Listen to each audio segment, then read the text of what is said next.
اساں قیدی تخت لاہور دے. بھائی جان بس کرو, بہت ہو گئی.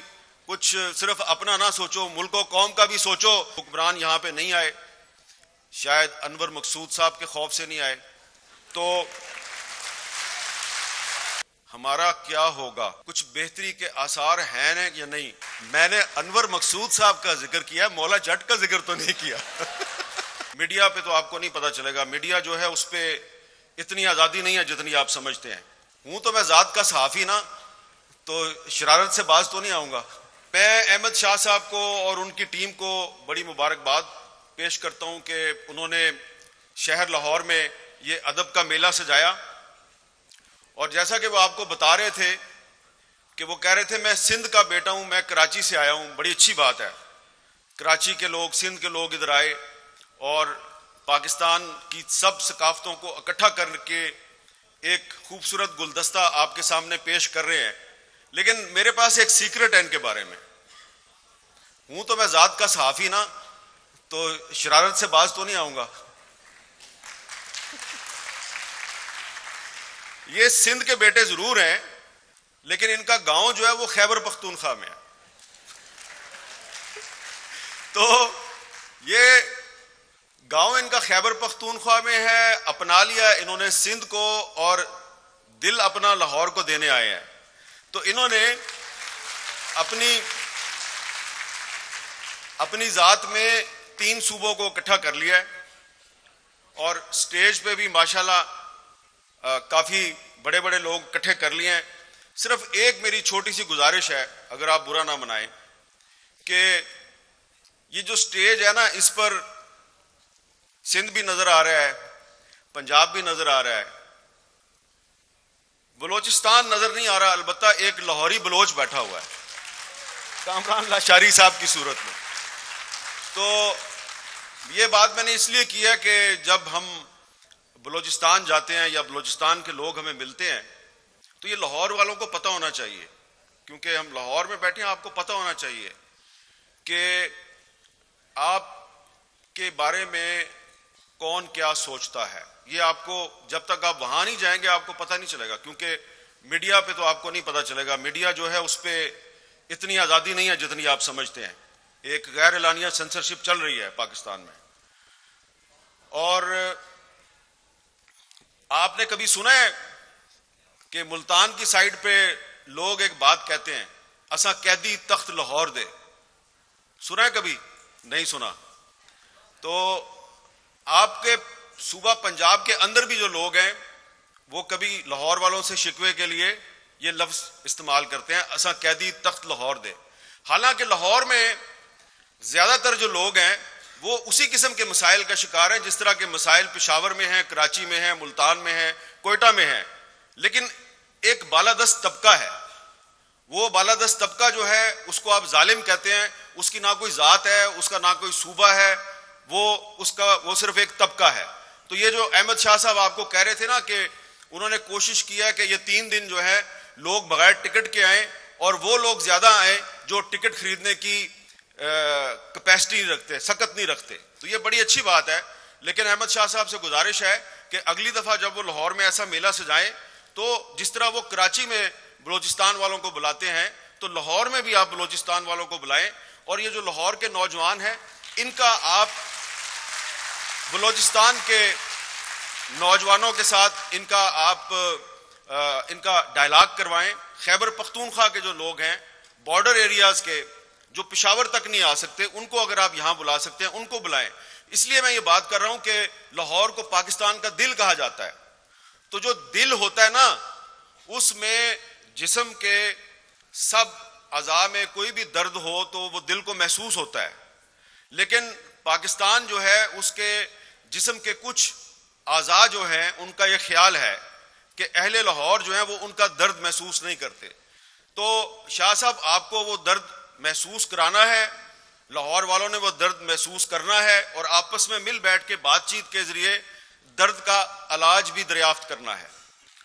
اور آخر میں صرف یہ کہوں گا کہ یہاں پر آ کے میرے سامنے جو بہت سے روشن چہرے اور چمکتی آنکھیں نظر آ رہی ہیں, تو اس سے مجھے ایک امید پیدا ہوئی ہے کہ پاکستان کے نوجوان جو ہیں کتنے بھی مشکل حالات ہوں ان کے حوصلے بلند رہتے ہیں، اور اس وقت جو حالات ہیں وہ آپ کے سامنے ہیں۔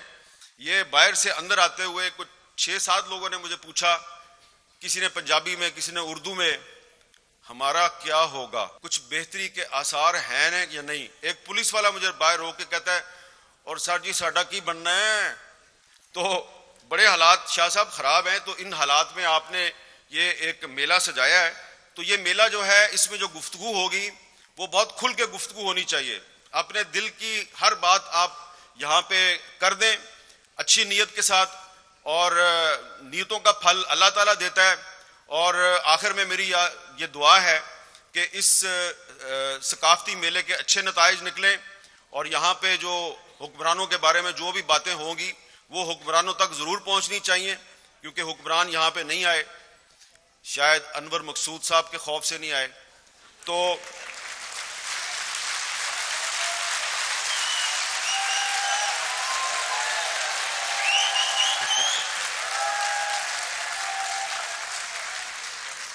میں نے انور مقصود صاحب کا ذکر کیا، مولا جٹ کا ذکر تو نہیں کیا۔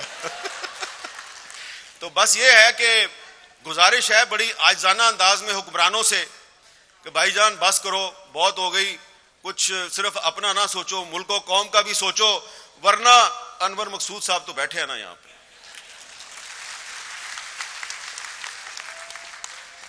اس طرح کشور ناہید صاحبہ نے کہا کہ وہ آج بہت سے اپنے دوستوں کو ملنے کے لیے لاہور آ رہی تھیں، لیکن پھر ان کو پتہ چلا کہ امجد اسلام امجد صاحب چلے گئے۔ تو اسی طرح میں بھی جب آ رہا تھا تو میرے بھی ذہن میں یہی تھا کہ وہاں، کیونکہ یہ جو لوگ آپ کو سٹیج پہ بیٹھے ہوئے نظر آ رہے ہیں انہی میں امجد اسلام امجد صاحب نے بھی بیٹھنا تھا۔ تو میرا بھی یہی خیال تھا کہ میری ان سے ملاقات ہوگی، کیونکہ کچھ دن پہلے کراچی میں جو اردو کانفرنس تھی تو وہاں پر بھی ان کے ساتھ ملاقات ہوئی، بلکہ کشور آپا کو یاد ہوگا کہ ہم نے سب نے ایک ہی میز پہ بیٹھ کے دوپہر کا کھانا بھی کھایا تھا۔ تو میں آپ کو امجد اسلام امجد صاحب کے بارے میں ایک چھوٹی سی بات بتانا چاہ رہا ہوں، کیونکہ کشور ناہید صاحبہ نے اور افتخار عارف صاحب نے تو ان کی جو ادبی خدمات کے بارے میں آپ کو بتایا نا، لیکن ایک ان کی بطور ایک انسان، ہم میں بہت سی خامیاں ہوتی ہیں، لیکن ہم خطا کا پتلا ہے انسان، لیکن کوئی ایک ایسی خوبی ہوتی ہے کہ وہ آپ کا دل چاہتا ہے کہ یہ خوبی مجھ میں بھی پیدا ہو جائے۔ تو میں آپ کو ان کی ایک ایسی خوبی بتاؤں گا کہ جو ہم سب کو اپنے آپ میں پیدا کرنی چاہیے۔ جیسا کہ افتخار عارف صاحب نے آپ کو بتایا کہ امجد صاحب جو ہیں وہ ابھی کچھ دن پہلے ہی عمرے کے لیے گئے تھے، تو ان کا جو آخری کالم شائع ہوا ہے 5 دن پہلے، اس میں انہوں نے، اس کا عنوان ہے مکہ اور مدینہ کا سفر۔ تو اس میں انہوں نے یہ لکھا ہے کہ جب وہ خانہ کعبہ کے سامنے بیٹھے ہوئے تھے